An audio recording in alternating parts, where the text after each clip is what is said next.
Hello and welcome to Your New Jersey. I'm Lisa Marie Falbo. Today, we're shining a spotlight on creativity, passion, and perseverance in the arts. We'll hear from filmmaker Ryan Halasz, whose latest feature film, The Muscle, was brought to life right here in the Garden State. But first, the Mantoloking Road Playhouse in Brick is bringing Broadway-quality performances to the Jersey Shore. We'll meet Kendra and Anthony Zarrilli, the powerhouse couple behind the Playhouse. Kendra and Anthony, welcome to the show. Thank you. Thanks for having us. I am so happy you made the drive up here today to Nutley because powerhouse couple doesn't even begin to describe you two. Because you are taking over that sector of the Jersey Shore in so many ways. Talk about your involvement in business.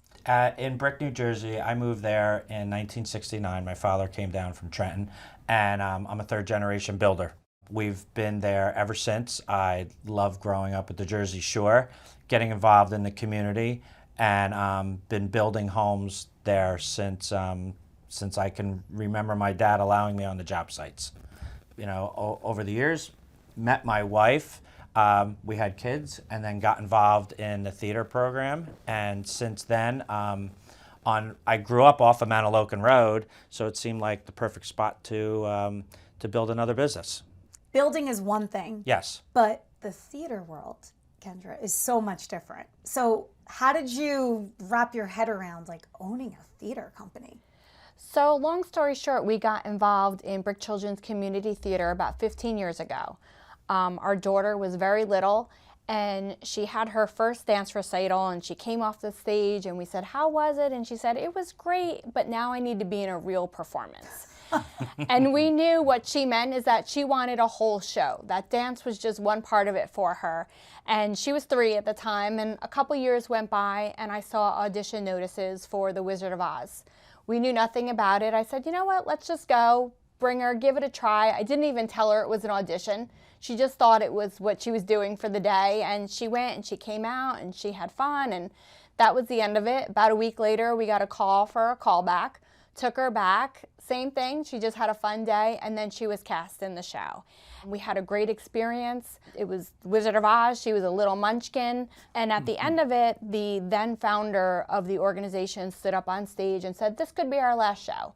We're out of money, we don't know, what we'll bring," and kind of did an appeal to the audience. And myself and another mother who was also their family's first experience, not knowing, separately went to the founder and said, "I can help." And from there, it started with, fundraising, really turning the financial position of the organization around to then I've been running the organization for the last 12 years. And when the pandemic hit, we had been using, another theater, rented space. We kind of were like, this is it for theater. Like, it could be a long time before we come back. What can we do? And we ended up taking the shows outdoors. After the 5 successful runs, we were recognized. We received a Cultural Response Award from the Cultural and Heritage Commission. It was really a successful thing. And when we were ready to go back into a theater, the theater we had been using wasn't ready for us. So we're like, okay, what can we do? We found another venue 45 minutes south of us. Great venue. They welcomed us with open arms, but it was just a little too far. We were able to move back up to our part of the county, but now there were scheduling issues. And, him and I said, this just can't go on this way. Between the pandemic and all these other issues. And, from the time we started with the theater company, there was always talk of, wouldn't it be great if we had our own space? Wouldn't it be great if we had our own theater? And then just one day after, many years of thinking about it, a dilapidated old boatyard across the street from our restaurant, down the street from our building business, went up for sale.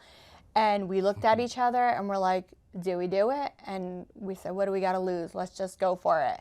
We dove right in. We dove right in. So, and that was almost 2 years ago now. Yeah. So this has been quick. Yes. Yes. Yes. I mean, in the world of building, Yes. that's like a nanosecond. Yes. Yes.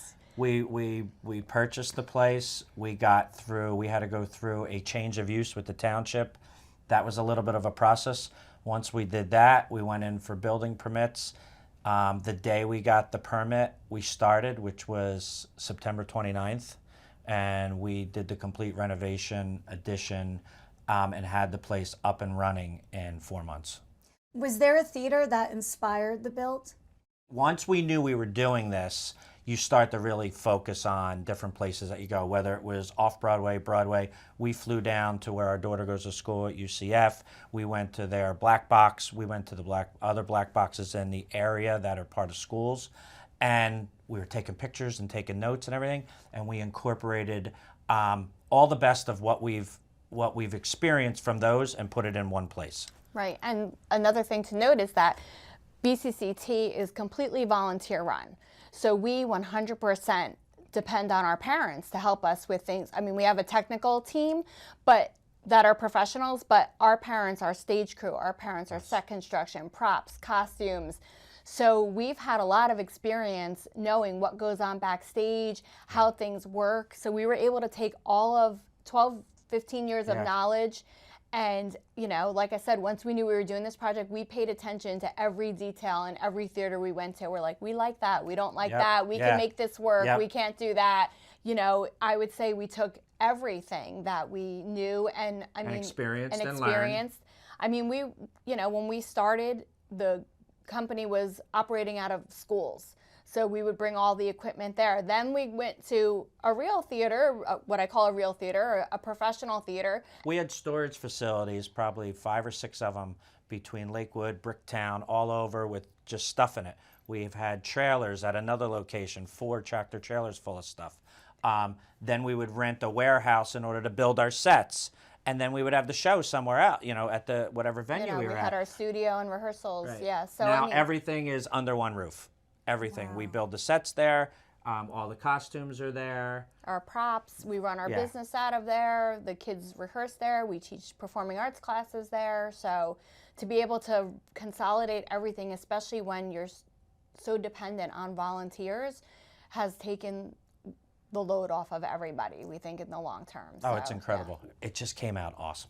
Is it your favorite build you've ever done? It's definitely the biggest build of passion. Absolutely, yes. Yeah. I mean, and all of our subcontractors that have been with us for, you know, 20 plus years through Zarrilli Homes, they were fantastic. I mean, to get a project done like this in 4 months and the scope of the work that needed to be done, I mean, we did everything. There wasn't a sidewalk. There wasn't a driveway. We were on a dirt, you know, an old building on a pile of dirt. The amount of electrical work that needed to be done, like our electricians were amazing, and you know, and rightfully so, understandably so. You know, the different trades usually like to come in a certain order. So the electricians might come in, do their rough, then the sheetrocker, but we had 6 or 7 trades all working at the same time, at the same time, and everybody got along. That's a party. Yes. It was a party. The level of cooperation was unbelievable, and it's the only way we ever would have gotten everything done as quickly as we did. I mean, there's almost 5 miles of electric in the building that we added. You know, it's all, and everything's brand new, from the roof to the railings to the windows to everything in there is brand new. How many seats? 120. That's big. Yeah. And it's stadium seating. Each level's like 14 inches higher than the next. There's really no bad seat in the house. And it's very, what would you say, intimate? It's intimate. It's got the big theater feel because you have all the technology. All of the lights are brand new LED lights. We have a 40-foot wide by 16-foot high projection screen. All of the sound. I mean, anybody who walks in who's a musician or a sound person, they take one look at those speakers and they're like, oh, these are the greatest. To me, God. I'm like, they sound good. Oh, that's awesome. But they take a look, they just can't believe it. You have everything. You can see everything, and yet you can see every face, every smile, every kid's expression. From every seat. The most amazing thing about your story and most fun is you can go to the theater, watch a show, and then go across the street to your Mantoloking Road Ale House and still support the Zarrilli family.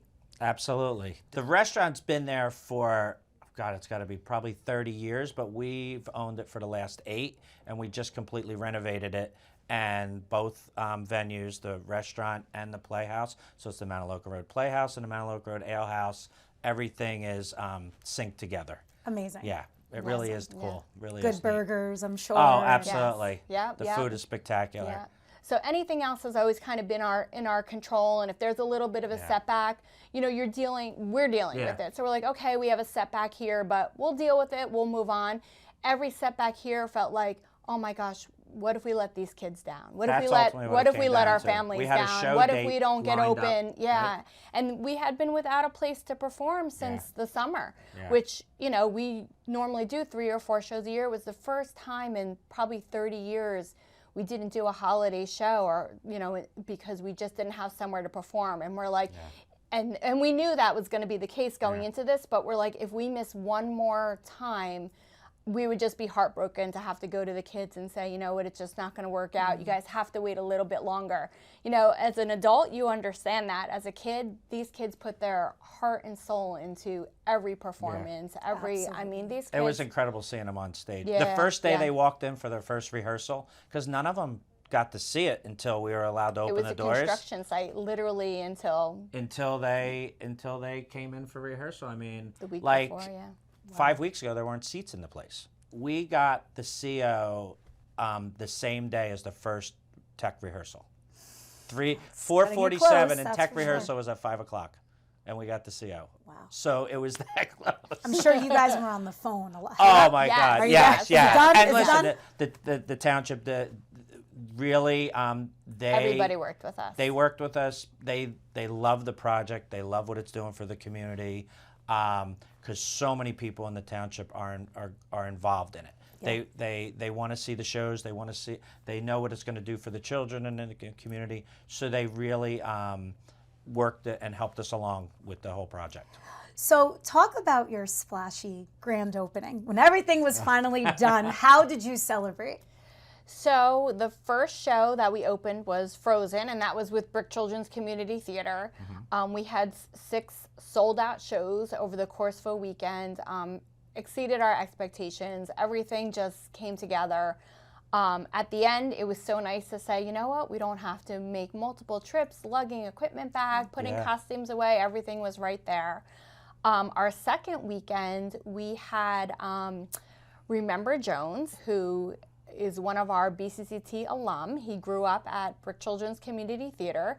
He's now, Anthony D'Amato has now been performing as Remember Jones for quite some time. He brought his Jones Sings Jones show to us for a grand opening event. He was so excited to come back to Brick and be the first artist on the stage. And he hadn't been back to Brick in quite some time. So it was great. It was really an honor to have him. Yeah. That's so He's special. uber talented, and it's so much fun to watch. Well, you're going to be developing a lot more talent now out of this Yeah. space. Yes. I mean, I can just see it. What's on the calendar coming up? So the next show for Brick Children's Community Theater is Beetlejuice in May, and then we're doing Aladdin in August. And Rudolph the Red-Nosed Reindeer in December. So we've got a lot. So they're kind of the primary tenant, but in between all of that, we're working on lining up comedians. We have mentalists coming in. We have movie nights. You know, that big projection screen is kind of a neat thing. There's so much interest going on right now. We're almost having a hard time keeping up with all Walk-ins of the every interest. day. Anthony, Kendra, this was amazing. Thank you so much for taking the time out of your busy schedules to be here with us today. Where can people find out more about you and the theater? So for the theater, they can visit MantolokingRoadPlayhouse.com, or if they want to learn a little more about Brick Children's Community Theater, they can visit bcct.org. Great. Well, hopefully we'll see you this summer. I would love to bring the kids to Aladdin. We'd love to have you. We'd love to have you. Thank you very much Thank for having you. us. Thank you. New Jersey has long been a hidden gem for filmmakers, and our next guest is proving why. Ryan Halasz is the writer, director, and star of The Muscle, a feature film shot right here in the Garden State. Ryan, welcome to the show. Thank you for having me. You aren't just any other guest. You are my good Ryan, the Ryan that I have worked so closely with for 5 years since COVID, who I've been nominated for Emmys with. I mean, you are just the ultimate to me. I love you so much. And the fact that you're having all of the success on your own with this movie, living out your dream, is just everything to me. That means the world to me. It's crazy. 5 years ago, I just met you down the street from here in a little studio, shooting a little show and how things just snowballed, and this working relationship we have just turned into something so much greater. And I'm so grateful to have you and to have all the beautiful projects and memories we had together. It's insane. It's the best. So enough about us, though. It's all about you. You are the guest here today. The Muscle, I know, has been in the works for many years. You've workshopped this. You go to acting classes to hone your craft. You do it all. You shoot, you edit, you direct. And this is a culmination of all of your talent coming together. How did The Muscle come to be? I really took this project seriously about 3 years ago. I was hopping different acting classes and stuff. I met my good friend Eric Serbo within an acting class, and we would go back and forth on scenes and stuff like that. And I think it's so important to find your tribe, right? Like, I think that's the most important part on if you have a project and a dream, people that support you and people that just believe in you, because it's so hard to believe in yourself, right? You just got to go out and do it. And then once you find your tribe, you have people around you who are forcing you and pushing you. And so we turned it into a play. We just showed it to a small theater, very local. And that's really where the magic happens, right? Because anybody can write a screenplay, anybody can write a script, right? Is the script going to be good? I don't know. But if you show it to people, if you go out and you workshop it and you massage it, and people give you feedback. So that's the most important thing as an artist. You got to be able to be ready for feedback and be willing to, because it hurts. When you make something and you put your blood, sweat, and tears in it, and it just costs you everything, your emotional state, everything, and you get feedback and you're like, you're right, And then we translated that play into a script, and people read it, and everybody wanted to be part of the project. And then I said, I think it's ready to shoot, What is The Muscle about? The Muscle's about a guy who finds out who killed his father. Turns out to be his best friend. And he has to choose between forgiveness or revenge. And he chooses forgiveness. It's as hard as that sounds, he chooses forgiveness. But at that moment, it's too late, because other factors come into the story, and karma catches up with the antagonist. And the main character witnesses that. That's where our final kind of story arc is, Is it greed or is it love? A lot of, because you're a jiu-jitsu martial artist, and a lot of that is in your movie as well. I was just talking about this today with some of the jiu-jitsu guys, It's when you go down on the ground and you roll, you realize it's like fight or flight, right? Either you're getting tapped out or you're doing the tapping. Either you're attacking or you're defending. This film, I think that fight or flight translated into, oh my God, I have to do this film. I have to. Otherwise, it'll never happen. I'm not getting the goals that I want, the dreams that I had, because we all had dreams as a kid. We all still play pretend, right? Yeah. I mean, we still as adults play pretend. Of course. Life becomes a lot better when you take a dive into your dream, as far reach as it sounds, because we really believe that. You wrote, directed, produced, acted. How was it wearing all of those hats at the same time? I think becoming the character. If you truly become the character, everybody around you is going to believe you, and everybody around you is going to want to help you and want to be part of the project. And then that rubs off on other people. They start truly believing it. It's a snowball effect. When we got on set, I really didn't have to direct much, because you're finding talent that you believe in a project so much, you put so much effort into finding the perfect talent. Yeah. That's what the beauty is, and that's what I learned through some of my amazing peers and the cast. Ernie Mingione, he was so incredible to work with. Eric Serbo, oh my God.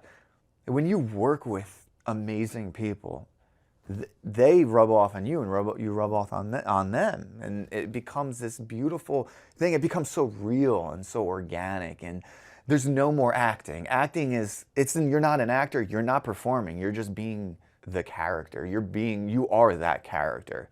You know, as long as you believe in the project and you come at it from a point of love too. That's another thing part, you know. You're from New Jersey.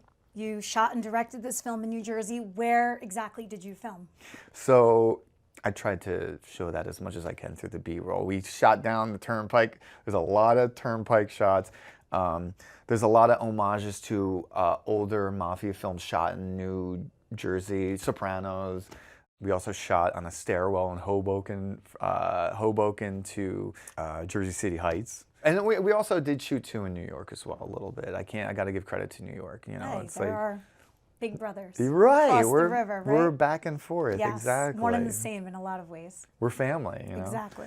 Yeah. So New Jersey is a character, and a lot of the inspiration came from these old films that love New Jersey. And there's also some awesome there's some action in the film too. So there's the awesome Hong Kong films we took inspiration from, and art films too. Wong Kar-wai is a great director. We love him, and that inspired me so much. Yeah. That's his cinematography. And Well, you are getting recognized for the film, and especially for your acting. You premiered the film in New York City this winter at a big-time film festival where Spike Lee was present, and so many names talk about that experience. Oh my God. Oh my goodness. Yeah. Honestly, when I got the news, I didn't think it was real. I was like, no, there's no way. We applied to maybe 15 festivals so far. And we did that only because we didn't think it would maybe get into one or two or whatever. And I'd be waiting for months and months and months. Got into the first festival, the New York City International Film Festival. And when I got the phone call, I was actually very down because it was like past the date that we were going to be notified, right? So I'm thinking in my head, oh yeah, we probably didn't get in the first one. It's okay, you know, whatever. But I'm kind of down. I'm just laying on the couch and stuff. And we love your film. Do you want to be in our film festival? And I'm like, sure. Wonderful. Your film is going against Spike Lee's brother's movie. I'm like, and at that point, I was like, yeah, absolutely, totally, I'm in, 100%. We get there, we get to the gala event, and it's just complete. It was so overwhelming. I was so overstimulated. I was just in awe. I didn't even know if it's real. I still don't even know if it's real. I hope it's real. I hope all this is real. You know.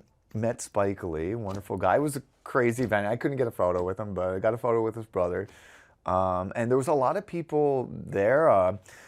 Michelle Hurd from Gossip Girl was there. I got a photo with her. I got a photo with a couple people from Power, the show Power. I mean, it was insane. Yeah.